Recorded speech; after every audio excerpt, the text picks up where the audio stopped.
नमस्कार मित्रांनो, दिव्य संस्कृती या चॅनलवरती आपणा सर्वांचे स्वागत आहे. मित्रांनो, आज आपण श्रवण करणार आहोत कमला एकादशी किंवा पद्मिनी एकादशी व्रतकथा. युधिष्ठिर महाराजांनी विचारले, हे जनार्दना, अधिक मासाच्या शुक्ल पक्षामध्ये येणाऱ्या एकादशीचे नाव काय आहे? या एकादशीचे पालन कसे करावे आणि या व्रताच्या पालनाने प्राप्त होणाऱ्या फलप्राप्तीविषयी कृपया आपण मला विस्तृतपणे सांगावे. भगवान श्रीकृष्ण म्हणाले, हे राजन, या पवित्र एकादशीचे नाव पद्मिनी असे आहे.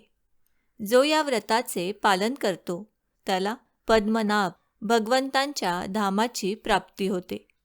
या व्रताच्या पालनाने सर्व पापांचे शालन होते. ब्रह्मदेव देखील या एकादशीचे महात्म्य वर्णन करण्यास असमर्थ ठरतात. इतकी ही एकादशी महत्त्वाची आहे. पूर्वी एकदा ब्रह्मदेवांनी नारदांना व्रतधारण करणाऱ्याला ऐश्वर्य आणि मुक्ती प्रदान करणाऱ्या पद्मिनी एकादशीचे महात्म्य सांगितले होते. भगवान श्रीकृष्ण पुढे म्हणाले, दशमीपासूनच या व्रताचे पालन करण्यास प्रारंभ करावा. इतरांनी बनविलेले कोणतेही पदार्थ या दिवशी खाऊ नयेत. काशाच्या भांड्यामध्ये अन्न खाऊ नये. उकडा भात, तूप आणि सेंदेलोण खाऊ नये. चटईवर झोपावे आणि ब्रह्मचर्याचे कठोर पालन करावे.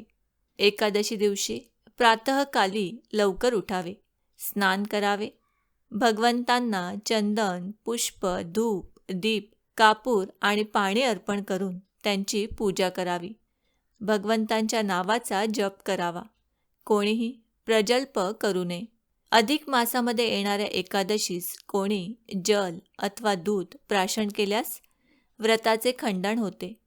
रात्री जागरण करून भगवंताचे नाम, रूप, गुण यांचे वर्णन करावे. रात्रीच्या पहिल्या प्रहरी जागरण केल्याने अग्निष्टोम यज्ञ केल्याची फलप्राप्ती होते.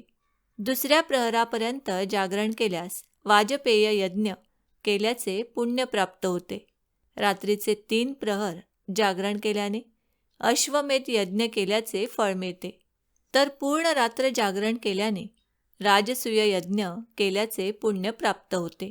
द्वादशी दिवशी वैष्णवांना अथवा ब्राह्मणांना अन्नदान करून हे व्रत सोडावे.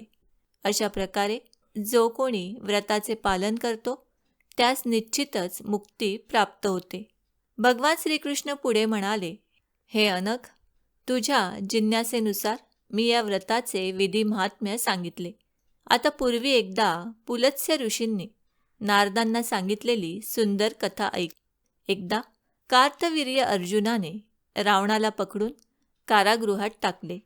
हे पाहून पुलत्स्य कार्तवीर्य अर्जुनाकडे गेले आणि रावणाला सोडवून घेऊन आले. ही घटना ऐकल्यानंतर नारदांनी पुलत्स्य मुनींना नम्रपणे विचारले, हे मुनिवर, रावणाने सर्व देवतांचा पराभव केला होता. मग अशा रावणाला कार्तवीर्य अर्जुनाने कसे बंदी केले? कृपया आपण मला याविषयी सांगावे. पुलत्स्य मुनी म्हणाले, हे नारदा, त्रेतायुगामध्ये हैहय कुलामध्ये जन्मलेला कार्तवीर्य नावाचा एक राजा होता. महिष्मतीपुरी ही त्याची राजधानी होती. त्याला 1,000 राण्या होत्या, परंतु राज्य सांभाळू शकेल असा एकही पुत्र नव्हता. राजाने सर्व व्रतांचे पालन केले होते, साधूंची सेवा केली होती, तरी देखील त्याला पुत्रप्राप्ती झाली नाही.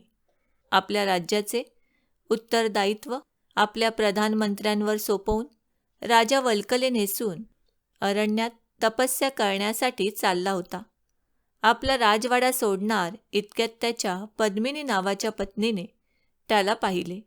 ती इक्ष्वाकू वंशातील हरिश्चंद्र राजाची मुलगी होती. आपल्या पतीला तपस्या करण्यासाठी जात असलेले पाहून तिनेही आपल्या आभूषणांचा त्याग केला आणि तीही पतीसमवेत मंदार पर्वतावर गेली. कार्तवीर्य आणि पद्मिनीने मंदार पर्वताच्या शिखरावर 10,000 वर्षे कठोर तपस्या केली. आपल्या पतीचे क्षीण होणारे शरीर पाहून पद्मिनीने सती अनसूयास विचारले, हे पतिव्रते, 10 सहस्र वर्षे तपस्या करून देखील माझे पती भगवान श्री केशवांना प्रसन्न करू शकले नाहीत.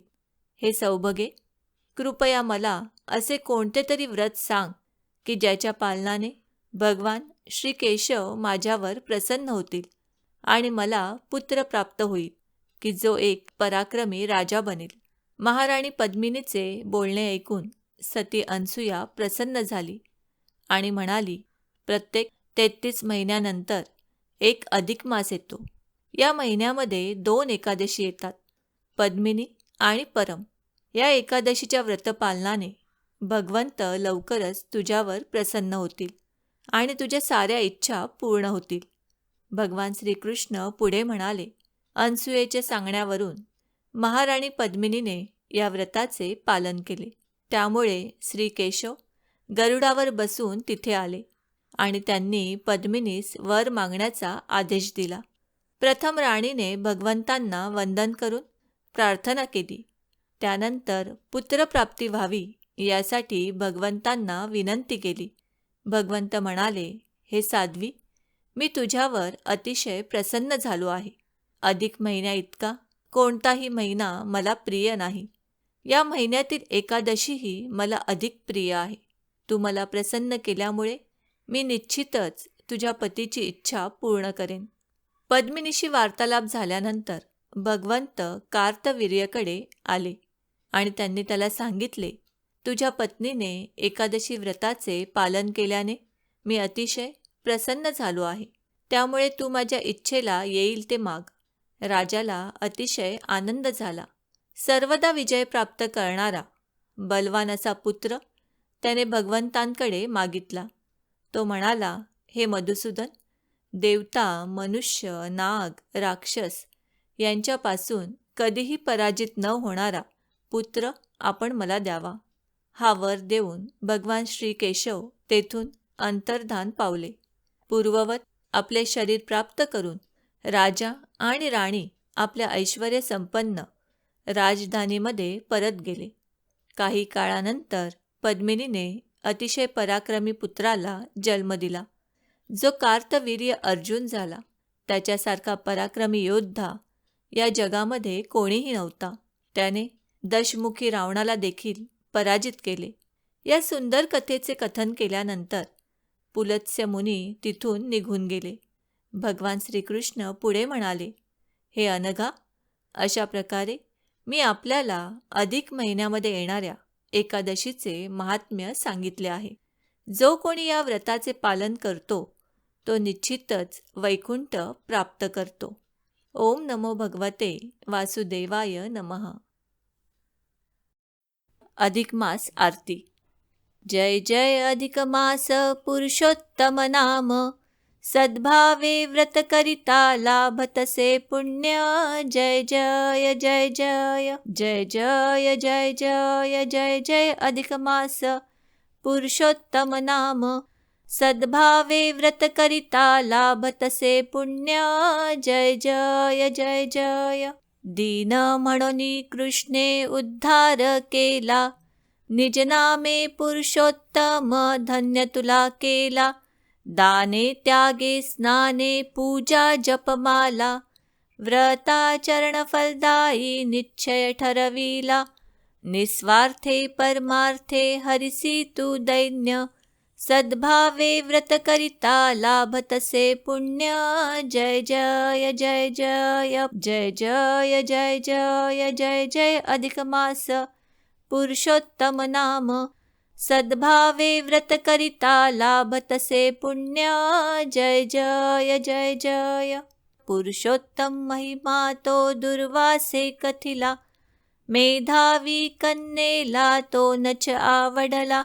परिशिव पूजा करण्या सांगून या तिजला, पांडव पत्नी म्हणून जन्मधन्य केला. वनवासी पंडुसूता कथिले महिमान, सद्भावे व्रत करिता लाभतसे पुण्य. जय जय जय जय जय जय जय जय जय जय अधिक मास पुरुषोत्तम नाम, सद्भावे व्रत करिता लाभतसे पुण्य. जय जय जय जय.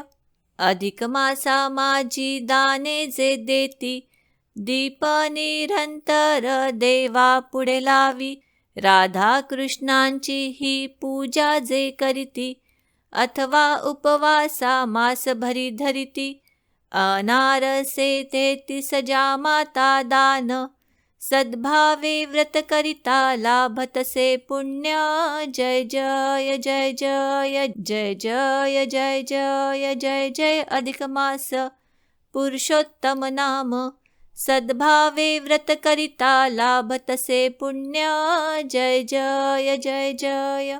दृढ धन्व्याला पोपट करितो उपदेश, गत जन्मीची सांगे पुण्या इत्यास, अधिक मासी घडता स्नाने उपवास, पुनरुज्जीवन लाभे मृत तत्पुत्रास, सुदेव विप्रासी फल प्राप्त पूर्ण, सद्भावे व्रत करिता लाभतसे पुण्य, जय जय जय जय जय जय जय जय जय जय अधिक मास पुरुषोत्तम नाम, सद्भावे व्रत करिता लाभतसे पुण्य, जय जय जय जय।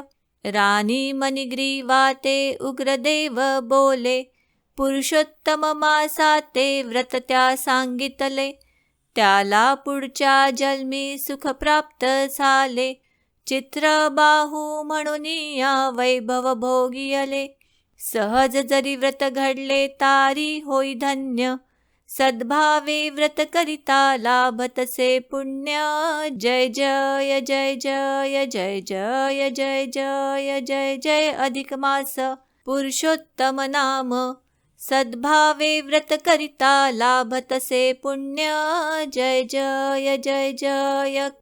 कदर्यु आख्यान नारायण कथिती, दुर्गती होऊनिया प्राप्त पुण्यांती, वानर जन्मातूनी स्वर्गाची प्राप्ती, मास उपवासे तया होईती, कथा पुराणामधल्या कित्येक अज्ञ, सद्भावे व्रत करिता लाभतसे पुण्य, जय जय जय जय जय जय जय जय जय जय अधिक मास पुरुषोत्तम नाम, सद्भावे व्रत करिता लाभतसे पुण्य, जय जय जय जय जय जय जय जय जय जय अधिक मास।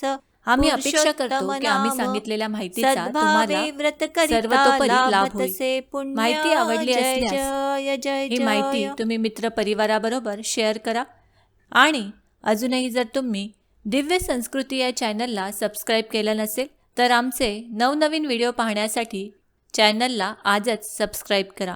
धन्यवाद।